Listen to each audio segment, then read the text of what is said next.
मीठा है तो आपको खिलाएंगे। आपने कमाल कर दिया वहाँ। दादा जीत मिली है बड़े बहुत वोटों से, 50,000 अरे वो तो मिलना ही था यार, 50,000 वोटों से जीत गई वो तो रिकॉर्ड हो गया, और मिलना टूट ही गया था। उपचुनाव में, रिकॉर्ड हो गया, रिकॉर्ड हो गया, रिकॉर्ड। क्या कहिएगा, कुछ बोल दीजिए, बधाई दे दीजिए। क्या बधाई बधाई देना। रामगढ़ उपचुनाव में एक बड़े जीत जो है आजसू को मिली है।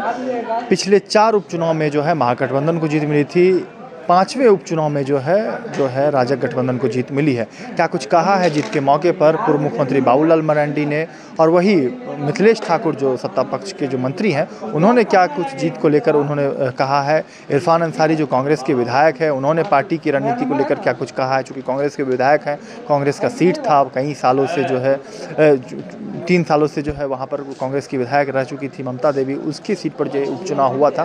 क्या कुछ कहा है मिली जीत के बाद, क्योंकि एक बड़े जीत लगभग 40-50,000 वोटों से जो है जीत की बात कही जा रही है। क्या कुछ कहा है जीत के बाद विधानसभा सत्र के दौरान सभी विधायक मंत्री ने, या कुछ देखिए।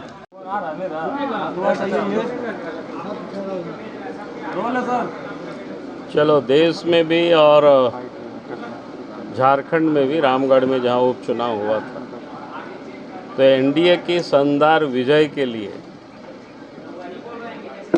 मतदाताओं को, वहाँ की जनता को हमारी ओर से बहुत बहुत बधाई है। और मैं ये कह सकता हूँ कि आप 2024 की विजय यात्रा प्रारंभ हो गई है भारतीय जनता पार्टी और एनडीए गठबंधन। अभी आप सब लोगों ने पिछले चुनाव की चर्चा की, मैं उससे भी कभी भागता नहीं हूँ। उसमें भी आप सब ने देखा होगा कि भारतीय जनता पार्टी उन क्षेत्रों में एनडीए गठबंधन की ओर से चुनाव लड़ी। भारतीय जनता पार्टी या एनडीए गठबंधन ने वोट कम नहीं हुए थे, बल्कि हमने वोट को बढ़ाया भी, और मामूली वोटों से, जिसको बोलते हैं जीतते जीतते वो पराजित हुए थे। हमें लगता है कि उस वक्त तक राज्य की जनता को शायद हेमंत सोरेन से पूरी तरह से मोहभंग नहीं हो पाई थी। लोगों को लगता था कि शायद ये सरकार अच्छी काम करेगी, लेकिन अब 3 साल से अधिक समय भी हो गया और आपने देखा होगा कि अब इस सरकार से पूरी तरह से झारखंड की जनता का मोह भंग हो चुका। पिछले दिनों आप सबने देखा कि एक सचिव जेल गई, उनके ठिकानों से करोड़ों रुपया मिले, उनके कई एक बिचौलिया और दलाल भी जेल चले गए। फिर आप सब लोगों ने देखा कि इस समय एक बड़े इंजीनियर वही जेल में है, और उन्होंने किस प्रकार से संपत्ति को अर्जित किया है वो भी किसी से छुपा हुआ नहीं, सबने देखा अपनी आंखों से। तो अब झारखंड की जनता ने समझ चुकी है कि ये जो आज सरकार है झारखंड में हेमंत सोरेन जी के नेतृत्व में, लूटने में सिर्फ लगी हुई है,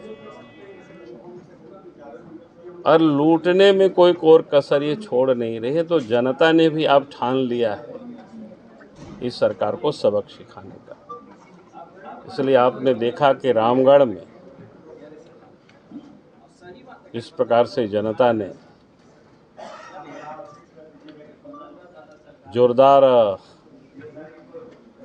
जन समर्थन एनडीए गठबंधन को दिया है, तो ये उसका एक संकेत है 2024 का, वो एक शुरुआत है। क्या लगता था, जान रही थी कि आज आप देख रहे हैं कि सरकार राज्य में ना स्थानीय नीति है ना नियोजन नीति है। जो सरकार बार बार कह रही थी कि हम साल में 5 लाख लोगों को रोजगार देंगे, देखिए वो कुछ देना तो छोड़ दीजिए, नियोजन नीति तक ठीक से नहीं बना पाई सरकार। और जो बनाए थे उसका हम लोगों ने शुरू दिन से कह रहा था कि ये गलत है, ये टिकेगा नहीं, और वही हश्र हुआ। तो इसलिए आप नौजवानों ने भी समझ चुका है कि ये सरकार सिर्फ राजनीति करती है, राजनीतिक गोटियां सेक रही है। अब इनके भूल-भुलावे में झारखंड की जनता ना नौजवान अब नहीं आने वाली। अब क्या लाने की तैयारी कर रहे हैं उस पर मैंने पहले तो आएगा, उसके बाद ही मैं बता पाऊंगा। भाई अखबार में छप रहा है, उसके आधार पर तो मैं नहीं कह सकता हूँ कि क्या ला रहे क्या नहीं ला रहे। देश में 3 राज्यों में चुनाव जीत हुए और 2 राज्यों में नहीं, मैंने तो कहा कि देश में जो शानदार विजय हुई है, आपने देखा कि तीसरे में भी पिछले दफ़ा तो 2 ही सीट थी बीजेपी के पास, इस बार तो शायद कितना सीट आए। नहीं भाई, मेघालय में 5। तो पहले जो सीटें थी 2, उससे तो अधिक हुआ ना। और मैं कह रहा था कि देश में शानदार जीत हुई है और 2024 का एक आगाज जीत मिली है। आधिकारिक घोषणा हो गई? हो गई आधिकारिक घोषणा, आपके माध्यम से ही पता चलेगा। बड़े वोटों से 40 से 50 हज़ार वोटों बहुत खुशी की बात है और हम बधाई देंगे। अगर 50,000 वोटों से जीत मिली है तो बहुत बड़े अंतर से हम चुनाव हारे हैं, हम उसको स्वीकार करते हैं और जनता ने जो जनादेश दिया है उसका सम्मान करते हैं। ये अब कमी कहाँ रह गई? कमी जनता, देखिए जनता जनार्दन होती है, जनता के हाथ में सत्य चाबी होती है। इस लोकतंत्र में जो भी अपने प्रतिनिधि चुनते हैं तो जनता ने किस सोच के तहत चुना, जनता ने किस सोच के तहत मतदान नहीं किया है तो जनता बताएगी। हमने तो पूरी कोशिश की कि हमारे उम्मीदवार गठबंधन के उम्मीदवार जीत कर आए और हमने काम भी इतने किए हैं धरातल पर जिसका फलाफल हमें मिलना चाहिए था। लेकिन चलिए, अगर चुनाव जीत गए हैं तो हम उन्हें बधाई देते हैं और आज भी हम 4-1 से आगे चल रहे हैं। मंत्री जी, लेकिन ये हार किसकी है? कांग्रेस की है या सरकार की है? ये हार देखिए, हार होती है राजनीतिक दल की, सरकार की नहीं। तो ये क्या लगता है कि ये नियोजन नीति जो कहा जा रहा था कि सरकार बताएंगे, आते हैं फिर बताएंगे। आप ही के पास प्रश्न भी है, आप ही के पास उत्तर भी है, तो फिर पूछते क्यों? नहीं आप बोलिए, क्या बताइए। ये हार जीत लगा रहता है चुनाव में और बाई इलेक्शन में पहली बार हार हुई है, लेकिन अब पार्टी को आत्ममंथन करना चाहिए।